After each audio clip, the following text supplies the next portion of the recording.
Hello friends, આપણે chapter 2ની અંદર last લેક્ચરોની અંદર ફૂગ સૃષ્ટિનું જે વર્ગીકરણ છે બહુ સારી રીતે ડિટેલમાં સમજેલું છે. હવે આપણે ફૂગ સૃષ્ટિને કમ્પ્લીટ કર્યા બાદ આ ચેપ્ટરના એન્ડ પાર્ટમાં જઈએ છીએ.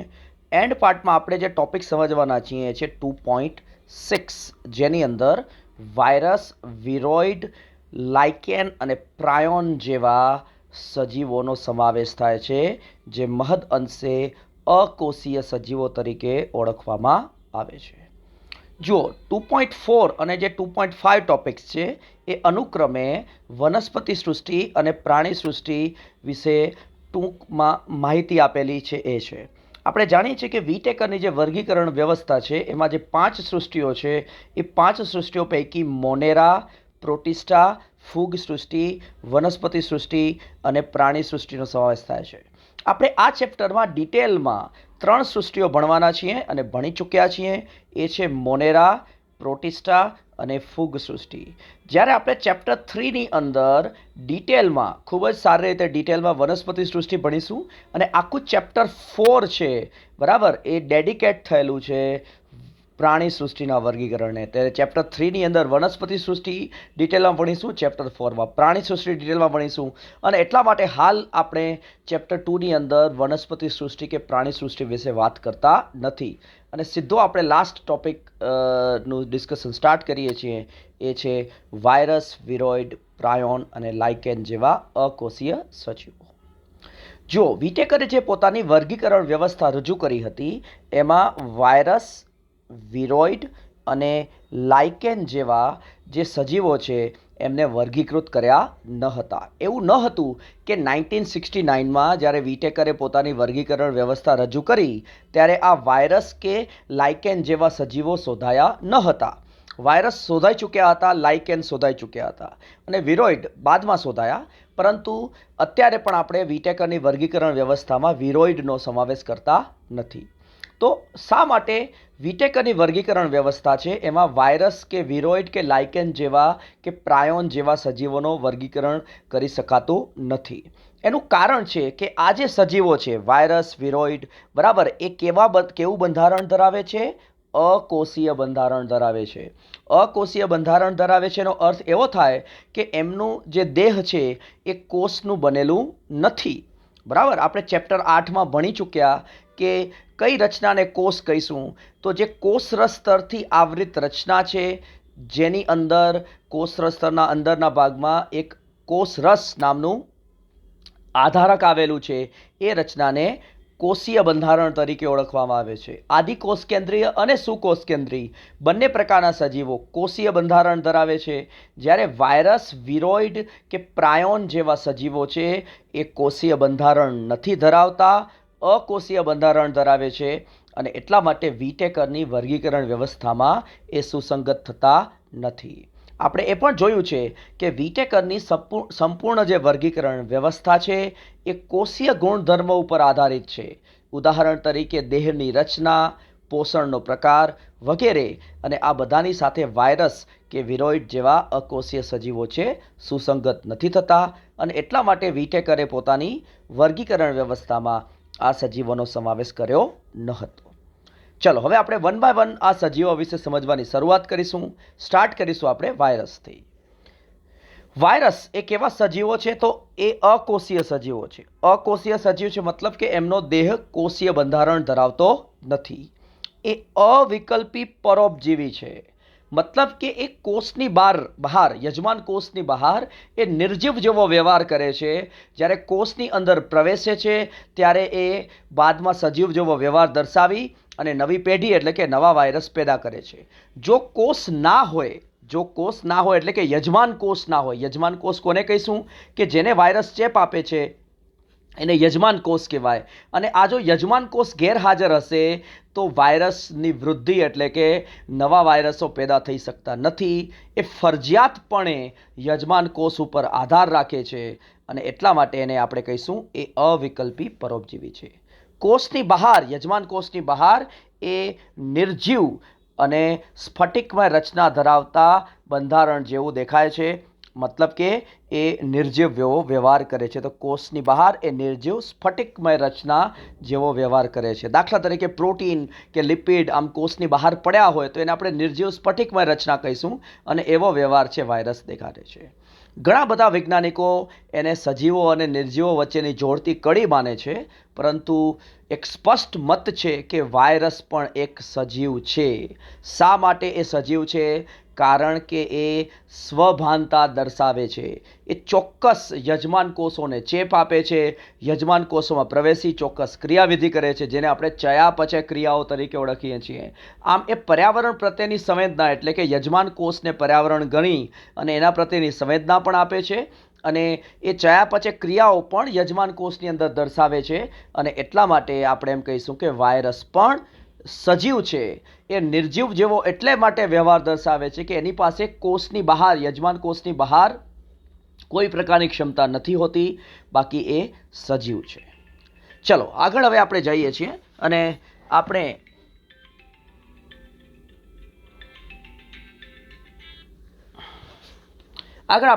જઈએ છીએ અને હવે આપણે આપણી જે પ્રક્રિયા બીજી ચર્ચા છે ને આગળ વધારીએ છીએ. તો વાયરસ ચોક્કસ યજમાન કોષને ચેપ આપે છે અને બાદમાં બરાબર એ યજમાન કોષમાં પ્રવેશી તેનો જ એક ભાગ બની જાય છે. યજમાન કોષના સંસાધનો એટલે કે એના જૈવિક અણુઓનો, એના ઉત્સેચકોનો ઉપયોગ કરે છે અને પોતાના ન્યુક્લિક એસિડ એટલે કે જનીન દ્રવ્ય છે એનું એ સ્વયંજનન કરે છે.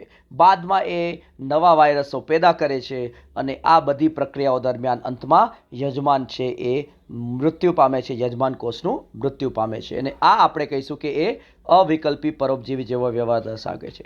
તો વાયરસ ચોક્કસ યજમાન કોષમાં પ્રવેશે છે, યજમાન કોષની વ્યવસ્થાનો એ ભાગ બની જાય છે, યજમાન કોષના જ એ ઉત્સેચકોનો, યજમાન કોષના એ જૈવિક અણુઓનો ઉપયોગ કરે છે, પોતાના ઉત્સેચકો યજમાન કોષ દ્વારા પેદા કરાવે છે, પોતાના પ્રોટીનો યજમાન કોષ દ્વારા પેદા કરાવે છે, પોતાના જનીન દ્રવ્યનું એટલે કે ન્યુક્લિક એસિડનું એ સ્વયંજનન કરાવે છે, નવા વાયરસની પેઢીએ પેદા કરે છે યજમાન કોષની અંદર, અને અંતમાં નવા વાયરસો મોટે ભાગે યજમાન કોષને તોડી અને બારે નીકળે છે. બરાબર, લાઇસિસ જેને કહેવાય છે કોષનું થાય છે, અને અંતમાં યજમાન કોષ છે શું પામે છે? મૃત્યુ પામે છે. ચલો આપણે હવે વાયરસની શોધ એટલે કે જે હિસ્ટોરિકલ પાર્ટ છે એમાં જઈએ છીએ. આમાંથી યાદ રાખજો ઘણા બધા ક્વેશ્ચન્સ આવે છે MCQની અંદર અને એ પૂછાઈ પણ શકે છે. સંગત અસંગત, જોડકા જોડો, આ બધા બાબતમાં ઘણા બધા પ્રશ્નો આવી શકે છે અને એટલા માટે આ વાયરસ ટોપિકનો એક મહત્વનો ભાગ છે. કયા વૈજ્ઞાનિકોએ કઈ રીતે વાયરસની શોધમાં મહત્વનો ફાળો આપ્યો હતો. ચલો સૌથી પહેલાં વાયરસ શબ્દ કોણે આપ્યો છે? તો લુઈસ પાસ્ચર અથવા લુઈ પાસ્ચર તરીકે ઓળખાતા જે મહાન વૈજ્ઞાનિક છે એમણે આ વાયરસ શબ્દ આપ્યો છે. આ જે શબ્દ છે એ આમ તો ગ્રીક અથવા તો લેટિન વર્ડમાંથી ઉતરી આવે છે અને જેનો અર્થ ઝેરી અથવા તો વિષારી દ્રવ્ય થાય છે. કારણ કે વાયરસથી ચેપ લાગે છે, વાયરસના ચેપથી સજીવ છે ખાસ કરીને મનુષ્ય કે પ્રાણીઓને નુકસાન થાય છે, અને એટલા માટે જે લુઈ પાસ્ચર હતા એમણે વાયરસને ઝેરી અથવા તો વિષારી દ્રવ્ય તરીકે વર્ણવ્યું હતું. ચલો થોડા સમય બાદ બરાબર, ખાસ કરીને 1892ની અંદર એક વૈજ્ઞાનિક હતા, રશિયન વૈજ્ઞાનિક હતા, એમનું નામ હતું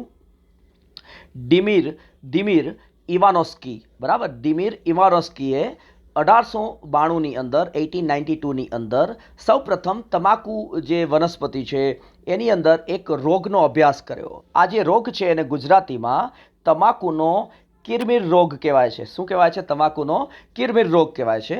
ઇંગ્લિશમાં એને મોઝેઇક ડિસીઝ કહેવાય છે, એટલે કે ટોબેકો મોઝેઇક ડિસીઝ તરીકે ઓળખવામાં આવે છે.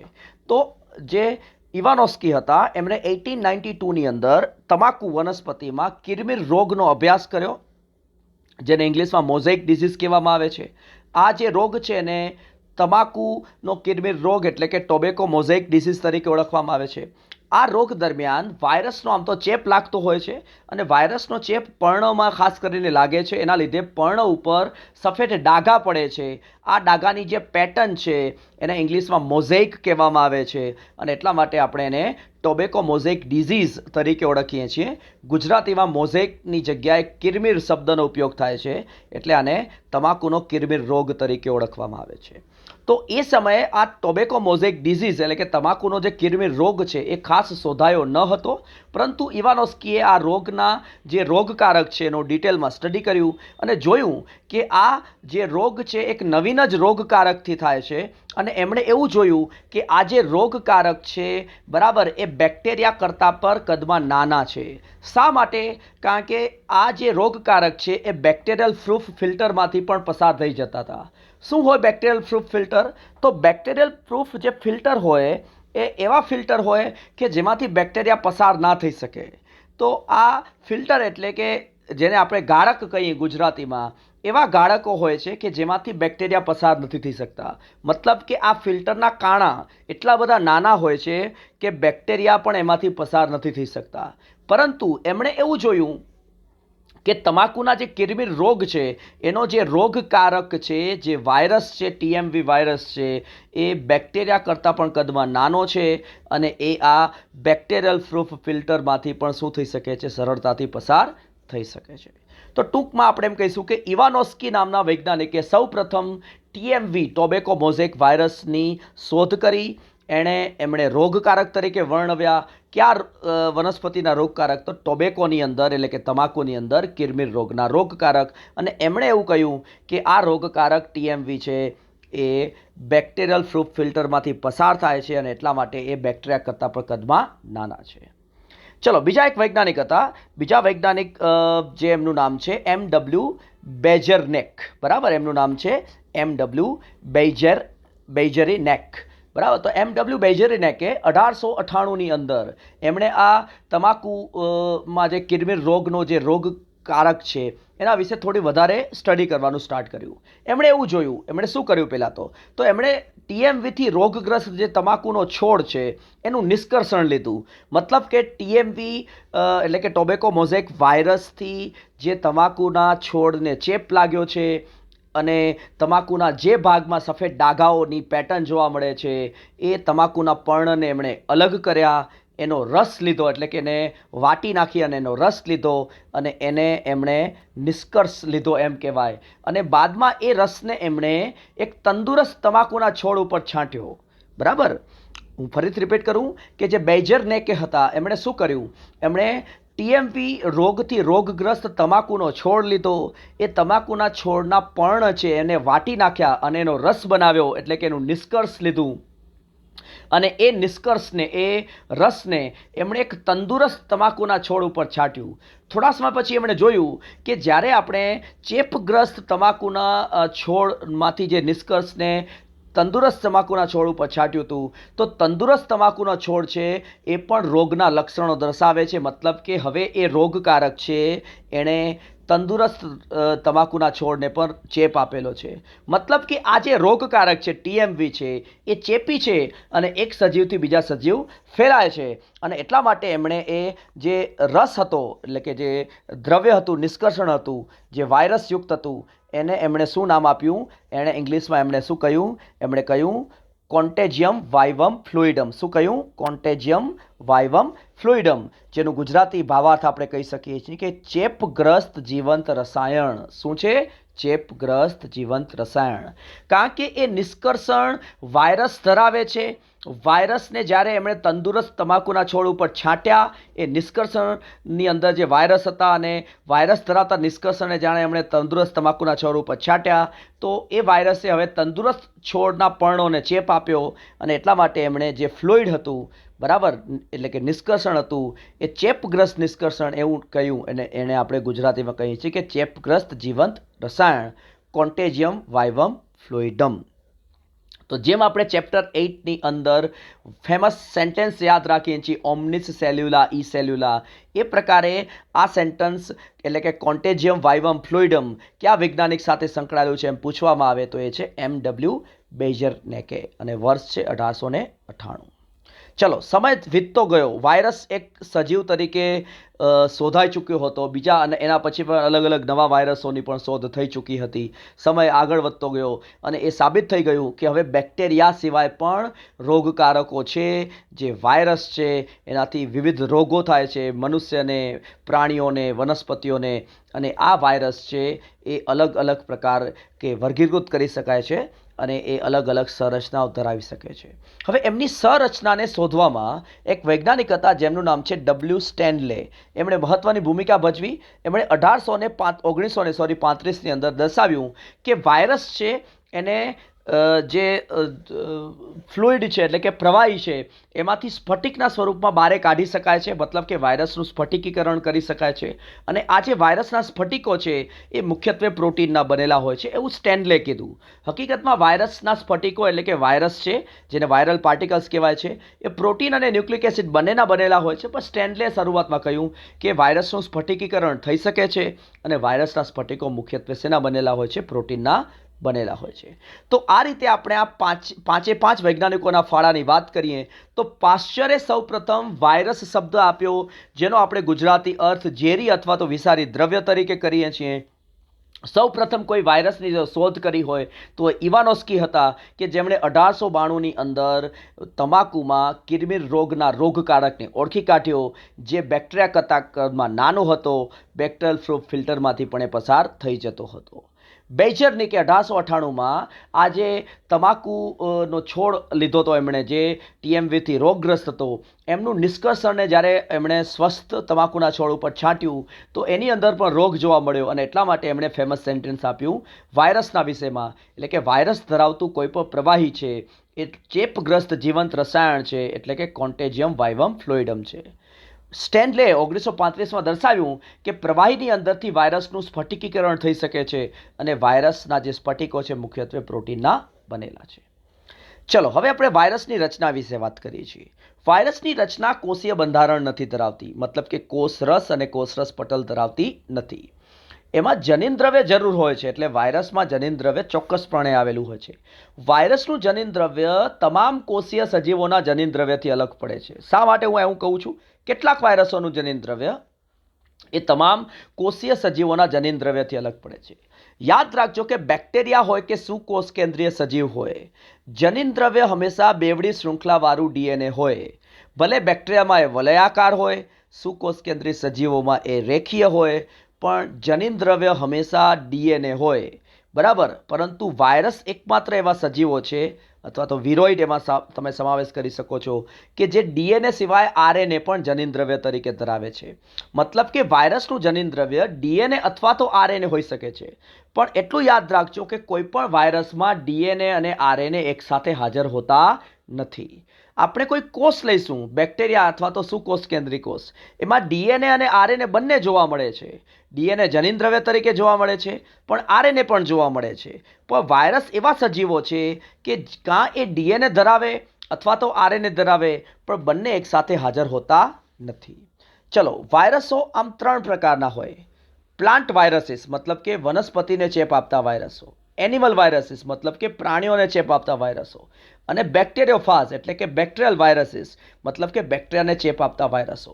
હવે જે વાયરસ વનસ્પતિને ચેપ આપે છે, બરાબર, એમાં સામાન્ય રીતે એક શૃંખલાનું RNA હોય છે, જનીનદ્રવ્ય તરીકે હોય છે. તો વનસ્પતિના વાયરસોમાં એક શૃંખલાનું RNA જનીનદ્રવ્ય તરીકે હોય છે. જે વાયરસો પ્રાણીઓને ચેપ આપતા હોય છે એમની અંદર સામાન્ય રીતે એક કે બે શૃંખલાનું RNA તેમજ બેવડી અથવા તો બેવડી શૃંખલાનું DNA હોય છે, એ જનીનદ્રવ્ય તરીકે હોઈ શકે છે. જ્યારે બેક્ટેરિયોફાજ એટલે કે બેક્ટેરિયાને ચેપ આપતા જે વાયરસ છે એ સામાન્ય રીતે આપણી ટેક્સ્ટબુક પ્રમાણે બેવડી શૃંખલાનું DNA છે એ જનીનદ્રવ્ય તરીકે ધરાવે છે. તો આ ટેક્સ્ટબુકની માહિતી છે, પરફેક્ટલી સાચી નથી, છતાં પણ આપણે એને એ રીતે યાદ રાખીશું કે વનસ્પતિને ચેપ આપતા વાયરસોમાં સામાન્ય રીતે એક શૃંખલાનું RNA હોય છે. પ્રાણી વાયરસોમાં સામાન્ય રીતે એક કે બે શૃંખલાનું RNA અથવા તો બે શૃંખલાનું DNA હોય છે. જ્યારે બેક્ટેરિયોફાજમાં સામાન્ય રીતે બે શૃંખલાનું DNA છે, બરાબર, એ જનીનદ્રવ્ય તરીકે જોવા મળે છે. હવે આ જે જનીનદ્રવ્ય છે એ ન્યુક્લિક એસિડ એટલે જનીનદ્રવ્ય ક્યારે પ્રોટીન ના હોઈ શકે, એટલે આનુવંશિક દ્રવ્ય તો હંમેશા ન્યુક્લિક એસિડ હોય, કાં તો DNA અથવા તો RNA. પણ એ ન્યુક્લિક એસિડ પ્રોટીન સાથે સંકળાયેલું હોય, જેમ આપણા રંગસૂત્ર પણ ન્યુક્લિયોપ્રોટીનના તંતુઓ હોય કે બેક્ટેરિયાનું રંગસૂત્ર પણ પ્રોટીન અને ન્યુક્લિક એસિડ બનેલું હોય, એમ વાયરસના ન્યુક્લિક એસિડ પણ પ્રોટીન સાથે સંકળાયેલા હોય છે, જેને ન્યુક્લિયોપ્રોટીન તરીકે ઓળખવામાં આવે છે. હવે વાયરસમાં ખાસિયત શું છે કે એમનું જે આ ન્યુક્લિયોપ્રોટીન છે, એટલે કે ન્યુક્લિક એસિડ ધરાવતું આ જે દ્રવ્ય છે, બરાબર, એ જ ચેપી લક્ષણો ધરાવે છે. એટલે યજમાન કોષમાં ખાલી ન્યુક્લિયોપ્રોટીન પ્રવેશે તો પણ નવા વાયરસો શું થઈ શકે છે? પેદા થઈ શકે છે. એટલે કે વાયરસમાં જે ચેપ આપવાની ક્ષમતા છે એ ખાસ કરીને જનીન દ્રવ્ય પાસે જ છે, અને એમાં પણ પ્રોટીન સાથે સંકળાયેલા ન્યુક્લિયોપ્રોટીન પાસે હોય છે. વાયરસની રચનામાં ન્યુક્લિક એસિડ જે પ્રોટીન સાથે સંકળાઈ અને ન્યુક્લિયોપ્રોટીન બનાવે છે, એની આજુબાજુ પ્રોટીનનું રક્ષાત્મક આવરણ જોવા મળે છે. શેનું આવરણ જોવા મળે છે? પ્રોટીનનું રક્ષાત્મક આવરણ જોવા મળે છે. અને પ્રોટીનના આ આવરણને કેપ્સિડ તરીકે ઓળખવામાં આવે છે. શેના તરીકે ઓળખવામાં આવે છે? કેપ્સિડ તરીકે ઓળખવામાં આવે છે. તો કેપ્સિડ એ વાયરસનું પ્રોટીનનું આવરણ છે કે જે ન્યુક્લિયોપ્રોટીન એટલે કે જનીન દ્રવ્યની આજુબાજુ વીંટળાયેલું હોય છે.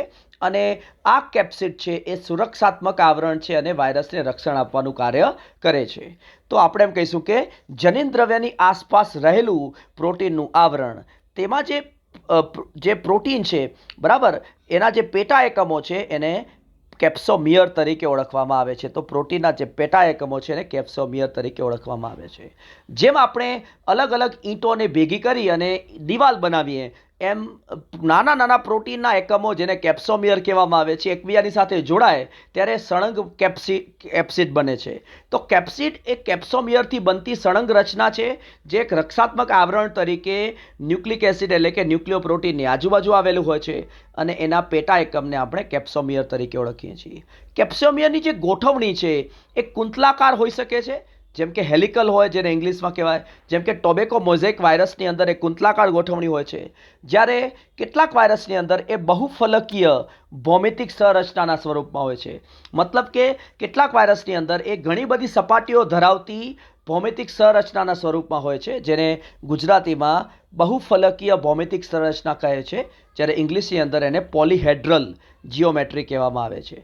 જો તમે આ બંને ટેક્સ્ટબુકની આકૃતિ જોશો તો આ TMVની આકૃતિ છે, જેની અંદર કુંતલાકાર રીતે ગોઠવાયેલા કેપ્સોમિયર છે, એટલે કુંતલાકાર રીતે ગોઠવાયેલું કેપ્સિડ છે.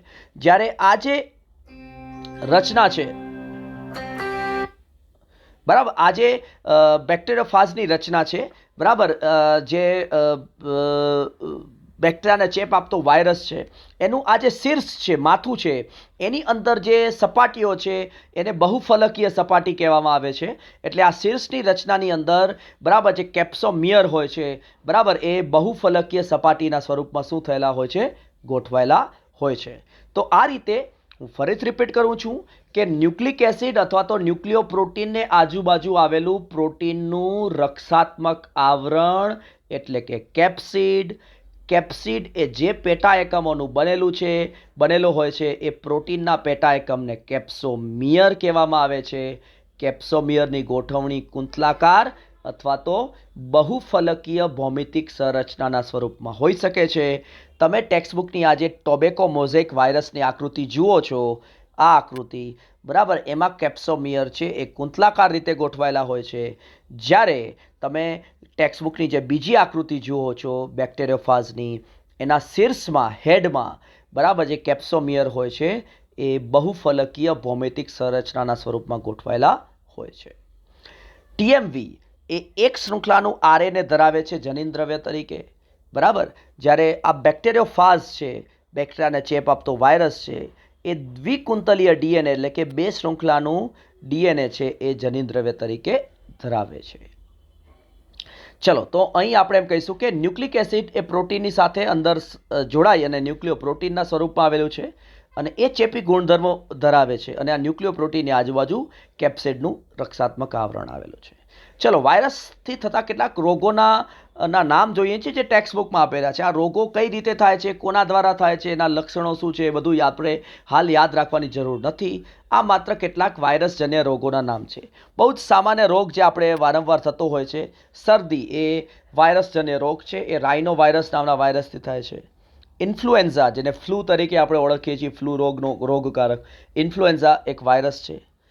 નાનપણમાં, બાળપણમાં થતા ગાલ પચોડિયું, નામનો જે રોગ છે, જેને ઇંગ્લિશમાં મમ્સ કહેવામાં આવે છે, એ વાયરસજન્ય રોગ છે. પહેલાંના સમયમાં શીતળા રોગ થતો હતો, બરાબર, જેને ઇંગ્લિશમાં સ્મોલ પોક્સ કહેવામાં આવે છે, અને એક બીજું ગુજરાતી નામ છે બળિયા, તો એ વાયરસજન્ય રોગ છે. HIV હ્યુમન ઇમ્યુનો ડેફિશિયન્સી વાયરસથી થતો એઇડ્સ છે, એ એક વાયરસજન્ય રોગ છે. અને વર્તમાન સમયમાં સમગ્ર વિશ્વને જેણે પરેશાન કરી છે એવી COVID-19 પણ એક કોરોના વાયરસથી થતો વાયરસજન્ય રોગ છે. તો એ કોરોના વાયરસથી થતો વાયરસજન્ય શું છે? રોગ છે.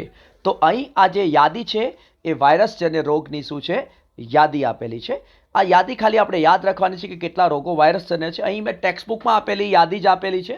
આના સિવાય હજારો વાયરસજન્ય રોગ હોઈ શકે છે વનસ્પતિ, પ્રાણીઓ અને મનુષ્યની અંદર, પણ બધા વાયરસજન્ય રોગોની અહીં આપણે સમાવેશ કરવો જરૂરી નથી, બરાબર. તો અહીં આપણે કેટલાક માત્ર વાયરસજન્ય રોગની સમાવેશ કરી છે. વનસ્પતિમાં જ્યારે વાયરસજન્ય રોગ થતો હોય છે ત્યારે કેટલાક ચોક્કસ લક્ષણો જોવા મળે છે, જેને વનસ્પતિમાં વાયરસજન્ય રોગથી થતા લક્ષણો કહેવામાં આવે છે. આ લક્ષણોમાં એક તો કિરમિર સંરચના જોવા મળે છે. કિરમિર સંરચનાનો અર્થ થાય કે ટપકાઓ અથવા તો છાંટા જેમ પડ્યા હોય, આપણે કોઈ વ્હાઇટ કલર દિવાલ ઉપર આમ છાંટી દઈએ, પીંછીમાં વ્હાઇટ કલર લઈએ અને દિવાલ ઉપર છાંટીએ તો એ જે પેટર્ન બને એને કિરમિર સંરચના કહેવાય, અથવા તો એને ઇંગ્લિશમાં મોઝેઇક પેટર્ન કહેવાય. તો એ રીતે વાયરસનો જ્યારે ચેપ વનસ્પતિના અલગ અલગ ભાગોને લાગે, જેમ કે પર્ણને કે ફળને લાગે, તો એનાથી મોઝેઇક પેટર્ન સર્જાય છે, જેને કિરમિર સંરચના તરીકે ઓળખવામાં આવે છે. ઘણી બધી વાર વાયરલજન્ય જે રોગ છે એનાથી પર્ણ વલન પામે છે, એટલે પર્ણ છે વળી જાય છે. દાખલા તરીકે ઘણીવાર સુકાયેલું પર્ણ છે કેવું વળેલું હોય, એવું જે વલન હોય એને પર્ણ વલન કહેવાય. ઘણીવાર સામાન્ય હેલ્ધી વનસ્પતિને વાયરસજન્ય રોગ થાય તો ભલે સૂકું પર્યાવરણ નહીં હોય છતાં પણ એનું પર્ણ વલન પામશે, એને પર્ણ વલન કહેવાય. કુંઠિત વૃદ્ધિ, કુંઠિતનો મતલબ થાય અટકી જવું. તો વનસ્પતિમાં જ્યારે વાયરસજન્ય રોગ થાય છે ત્યારે એની વૃદ્ધિ કુંઠિત થાય છે, મતલબ કે અટકી જાય છે. તો જે પ્રકારની ઊંચાઈ થવી જોઈએ, જે ફળોનો કદ હોવું જોઈએ, એ બધું જ્યારે અટકે છે તો એને કુંઠિત વૃદ્ધિ કહેવામાં આવે છે. વામનતા એક પ્રકારની કુંઠિત વૃદ્ધિ જ છે, જેમાં વનસ્પતિની ઊંચાઈ અસામાન્ય રીતે નીચી હોય છે. શિરા સ્પષ્ટતા એટલે કે વેન ક્લિયરિંગ. તો વનસ્પતિના પર્ણમાં વાયરસજન્ય રોગ થવાથી જે અંદરની જે શિરાઓ હોય છે આખી આખી સફેદ થઈ જાય છે, એને શિરા સ્પષ્ટતા તરીકે ઓળખવામાં આવે છે. તો એ કેટલાક વનસ્પતિમાં વાયરસજન્ય રોગોથી થતા લક્ષણો છે. તો વનસ્પતિમાં કિરમિર સંરચના, પર્ણવલન, કુંઠિત વૃદ્ધિ, વામનતા, શિરા સ્પષ્ટતા વગેરે વાયરસજન્ય રોગોના કેટલાક લક્ષણો છે. તો આની સાથે આપણે વાયરસનો જે ટોપિક છે ને પૂર્ણ કરીએ છીએ. નેક્સ્ટ લેક્ચરમાં આપણે વિરોઇડ પ્રાયોન અને જે લાઇકેન છે એના વિશે સમજીશું અને આખા ચેપ્ટરને એટલે કે ચેપ્ટર 2ને આપણે કમ્પ્લીટ કરીશું. Thank you.